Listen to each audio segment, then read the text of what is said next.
अस्सलामुअलैकुम जी, यूलन की जानिब से मैं हूँ आपकी मेज़बान मरियम इकराम। नाज़रीन, जैसे कि आप लोग जानते हैं कि जो वक्त गुजरने के साथ साथ ऑनलाइन एजुकेशन की क्या वैल्यू बढ़ती जा रही है और यूलन की जानिब से FSC ICS pre engineering pre medical की ऑनलाइन क्लासेस दी जा रही हैं कि आपको सिर्फ जो है अपने बोर्ड में जाना पड़ता है एग्ज़ाम देने के लिए और बाकी जो टाइम है आप कहीं ना कहीं इन्वेस्ट कर सकते हैं। इसी तरह से हमारे साथ मौजूद हैं हारिस, जो कि पाकिस्तान में भी पढ़ चुके हैं, पाकिस्तान से बाहर भी पढ़ चुके हैं और जब ये स्टडीज़ करने बाहर गए तो पाकिस्तान और बाहर में इन्होंने क्या डिफरेंस देखा और पाकिस्तान को ग्लोबल वर्ल्ड बनने में जो है वो क्या चीज़ें फ़ायदेमंद हो सकती हैं। अस्सलाम वालेकुम। जी वालेकुम सलाम। अल्हम्दुलिल्लाह, आप कैसे हैं? अल्हम्दुलिल्लाह ठीक ठाक। अच्छा, मुझे ये बताइएगा कि आपने जो पाकिस्तान में स्टडीज़ ली हैं और बाहर भी स्टडीज़ ली हैं, आपको दोनों में डिफरेंस क्या लगा? दोनों में बेसिक डिफरेंस जो कॉन्सेप्चुअल स्टडी है ना उसका बहुत है। पाकिस्तान के अंदर रटा सिस्टम जो है वो ज़्यादा है। बाहर के मुल्क ममालिक के अंदर जो फ़ॉरेन स्टडी है उसके अंदर आपकी कॉन्सेप्चुअल स्टडी जो होती है, क्रिटिकल थिंकिंग, उसको ज़्यादा प्रमोट किया जाता है।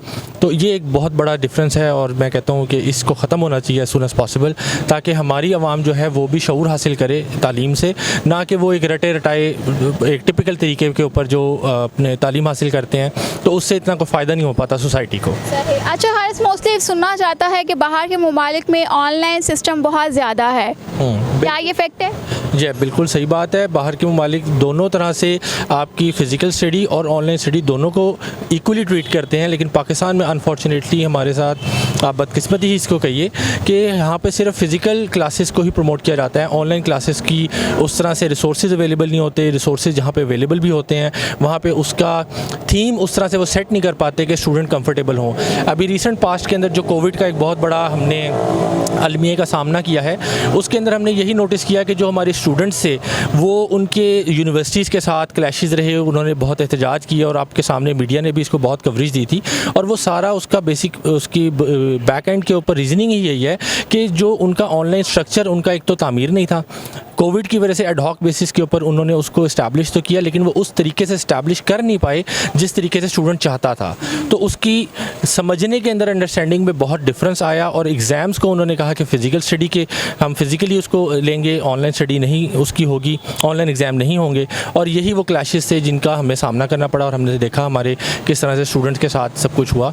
तो मेरे ख्याल में हमारी जितनी यूनिवर्सिटीज़ हैं और जो हल्का अहबाब जो तालीम से वाबस्ता हैं उनको इसके अंदर बड़ी अपनी इनपुट देनी चाहिए और ऑनलाइन एजुकेशन एक बहुत बड़ा एक फ़ायदा है इस हम सब के लिए और उसके लिए हमें। अच्छा, आप क्या देखते हैं कि ऑनलाइन में और यूनिवर्सिटी जाने में किस चीज़ की बचत है और किस तरह से इंसान जो है दो काम कर पाएगा? देखिए डेफिनेटली रिसोर्सेज का भी बहुत ज़्यादा हमारे मुल्क में एक सबसे बड़ा अलमिया इस टाइम इलेक्ट्रिसिटी का चल रहा है। अगर आप वही चीज़ उसको शिफ्ट कर लेते हैं तो घर की इलेक्ट्रिसिटी यूज़ करके एक स्टूडेंट जो है वो पूरी की पूरी क्लासेज अपने लेक्चर्स ले सकता है, उसके नोट्स बना सकता है एंड एवरीथिंग। तो एक ये बहुत बड़ा यानी कि यूनिवर्सिटीज़ के अंदर उनको रिसोर्स कटिंग उनकी होगी, उनकी कॉस्ट कटिंग हो जाएगी और उनको अपने टीचर्स उस तरह से हायर करने नहीं पड़ेंगे। आपके एक सेट लेक्चर्स होंगे जिनको आप बार बार यूटिलाइज़ कर सकते हो। हाँ, ये हो सकता है कि आप अपने टीचर्स हायर करें डेफिनेटली, बिकॉज बहुत सारे ऐसे पॉइंट्स आ जाते हैं जिसके ऊपर स्टूडेंट को क्वेश्चन करना पड़ता है, उसको समझ नहीं आता तो उसको टीचर की ज़रूरत होती है। तो ऐसे गाइडेंस के तौर पर एक मेंटर के तौर पर एक टीचर अवेलेबल हो, डेफिनेटली हो, बट फुल टाइम टीचर को अपॉइंट करना फिर पूरे रिसोर्सेज के साथ स्टूडेंट्स को एक जगह पर बुलाकर करना, तो वो जाहिर सी बात है कि एक्सपेंसेस भी उस तरह से उसमें कॉस्ट कटिंग बहुत मेजर होगी। अच्छा हारिस, आजकल जो प्रॉब्लम आ रहा है वो ये है कि बच्चे अगर ऑनलाइन स्टडीज़ करना भी जा रहे हैं बट पेरेंट्स जो हैं वो इस चीज़ को एग्री नहीं करते हैं कि ऑनलाइन कुछ भी नहीं है, बस टीचर के फेस टू फेस जाकर और लेक्चर जो है गैप आता है 4 घंटे का, तो वो यूनिवर्सिटी में बैठ कर ही स्टडीज़ है, तो उसको किस तरह डिस्क्राइब करेंगे? अब देखिए वो पेरेंट्स के एंड के ऊपर उनको भी थोड़ा सा अपना एफर्ट डालना पड़ेगा। हर चीज़ तो हम टीचर्स के सर पे नहीं डाल सकते, यूनिवर्सिटीज़ के सर पे नहीं डाल सकते। पेरेंट्स को अपनी ड्यूटी परफॉर्म करनी पड़ेगी, अपने बच्चों की काउंसलिंग करें, उनको समझाएं। ग्राउंड लेवल से जब छोटे बच्चे होते हैं उनकी तब से उनकी काउंसलिंग करें, उनको एक सेट पैटर्न पे उनकी एक रूटीन को डिज़ाइन किया जाए, रादर देन कि उनको एक ट्यूशन वाली वो जो बाजी का कॉन्सेप्ट है कि वहाँ पे जाके वो पढ़ेगा, दैट्स रॉन्ग। आजकल माशाल्लाह जितनी यूथ है सब पढ़ी लिखी है, अपने बच्चों को खुद पढ़ा सकती है, तो वाई नॉट घर के ऊपर उनको पढ़ाया जाए और वहीं से उनका आगाज़ होगा ऑनलाइन स्टडी के लिए कि घर में बैठ के वो हैबिचुअल होंगे तो डेफिनेटली वो ईजीली इसके अंदर उनको कोई मेजर डिफरेंस फील नहीं हो पाएगा। तो आप इस चीज़ को क्या कहते हैं कि पाकिस्तान को ग्लोबल होने के लिए ऑनलाइन स्टडीज़ को समझने के लिए पाकिस्तान के लोगों को कितना अर्सा लग जाएगा? ये डिपेंड करता है, कलेक्टिव एफर्ट की जाए। अब माशाल्लाह हमारी यूथ बड़ी पढ़ी लिखी आ रही है, बड़ी नॉलेज को टेक्नोलॉजी से वो से टेक सेवी जिसको कहेंगे, बड़े उस ऐसी यूथ है, तो फिर वो जल्दी ही कर सकते हैं अगर करना चाहें। लेकिन उसके लिए यूनिवर्सिटीज़ जो हैं उनको बहुत कोऑपरेट करना पड़ेगा हमारे साथ, बिकॉज़ वो इस चीज़ को अभी उस तरह से फुली अंडरस्टैंड नहीं करते। और जाहिर सी बात है क्योंकि उनकी भी एक अर्निंग का एक सेटअप है, वो इस वजह से वो डिसेंट्रलाइज हो जाएगा, जो कि तो डेफिनेटली उनकी भी बात कहीं किसी हद तक ठीक है। लेकिन अगर वो कलेक्टिव एफर्ट करें, एज अ नेशन हम कलेक्टिव एफर्ट करें, तो मेरा नहीं ख्याल कि हम 4 से 5 साल के अंदर अंदर इस सारी चीज़ को कवर करके एक प्रॉपर अपना एक एवोल्यूशन लेकर आ सकते हैं अपने एजुकेशन सेक्टर के अंदर। बहुत से ऐसे लोग हैं, आप भी जाते हैं यूनिवर्सिटी, आपने देखा होगा कि आउट ऑफ सिटी से आए होते हैं और वो एजुकेशन को छोड़ भी जाते हैं और 4 साल बाद 5 साल बाद मिलते हैं तो वो सिर्फ ये कहते हैं कि नहीं यार, अम्मा बीमार रहती थी, अब्बा बीमार रहते थे, इस वजह से हम नहीं पढ़ सके। उनके लिए इस अपॉर्चुनिटी को अच्छा देखते हैं आप? बहुत इसके अंदर अच्छा है। देखें, इंटरनेट आजकल हर जगह मौजूद है, हर गाँव में बच्चे के हाथ में फ़ोन है, अपनी ईजीली वो ऐप इंस्टॉल कर सकता है, कोई भी ऑनलाइन ऐप जिसके अंदर क्लासेस ले सकता है, अपने गाँव में घर बैठा हुआ जहाँ पे भी उसको टाइम है वो करे। उसको अपना घर छोड़कर आने की ज़रूरत ही नहीं है शहरों में।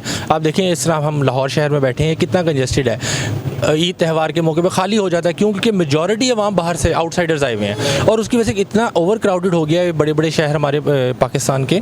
तो जब टेक्नोलॉजी वहाँ पर मौजूद है तो फिर उस टेक्नोलॉजी से फ़ायदा उठाया जाए और प्लेटफॉर्म्स ऐसे क्रिएट किए जाएँ उन टेक्नोलॉजीज़ को यूज़ करके कि हम अपनी एजुकेशन को भी उनके डोर स्टेप पर ले जाएँ, रादर दैन कि उनको हम अपने डोर स्टेप पर बुलाएँ। जी नाज़रीन, जैसे कि आप लोग देख रहे हैं कि ICS, FSC, pre engineering, pre medical करना अब बहुत ही आसान हो चुका है। पहले जो घरों से बाहर जाने का बहुत मसले मसाइल हुआ करते थे, उन चीज़ों को आप टैकल कर सकते हैं, हैंडल कर सकते हैं इन मामलात को, क्योंकि पहले बहुत ही ये चीज़ें देखी जाती थी कि हम फ़ीसें भरें या फिर ट्रैवल के एक्सपेंसेस भरें या फिर आउट ऑफ सिटी में जाकर जो रहना है उसके एक्सपेंसेस भरें। तो ये सारे एक्सपेंसेस जो हैं वो कंज्यूम होकर सिर्फ ऑनलाइन लैपटॉप तक रह जाते हैं और 1-to-1 टीचर के साथ आप पूछ भी सकते हैं अपने सवाल। और इसके अलावा कोई क्यूरीज वगैरह हो, कुछ भी हो, आपको ऑन द स्पॉट बताया जाता है। और FSC, ICS, pre engineering, pre medical जो है, जाहिर सी बात है इसकी क्लासेस के लिए बहुत फोकस की ज़रूरत पड़ती है और वो फोकस यहाँ पर दिया जाता है। और इसके बाद सिर्फ आपको जाना पड़ता है, तो सिर्फ एग्जामिनेशन हॉल के अंदर जाना पड़ता है एग्ज़ाम देने के लिए। और मेरे ख्याल से इन फ्यूचर ऑनलाइन एजुकेशन ही है जो हमारे इर्द गिर्द नज़र आएगी और ऑनलाइन एजुकेशन से सक्सेसफुल मेंस भी नज़र आएंगे, क्योंकि जाहिर सी बात है जब आपको टाइम जो है बचेगा, उस टाइम में कुछ ना कुछ एक्टिविटीज़ आप कर सकते हैं। हमारे साथ हारिस मौजूद थे। आप लोग भी अपनी कीमती राय से आगाह कीजिएगा कमेंट सेक्शन के अंदर। कोई क्यूरीज हो, कोई सवाल हो आपका, तो यूलर्न की जानिब से आप कर सकते हैं, आपको जवाब जो है वो ज़रूर मिल जाएगा। हमें दीजिए इजाज़त, अल्लाह हाफ़िज़।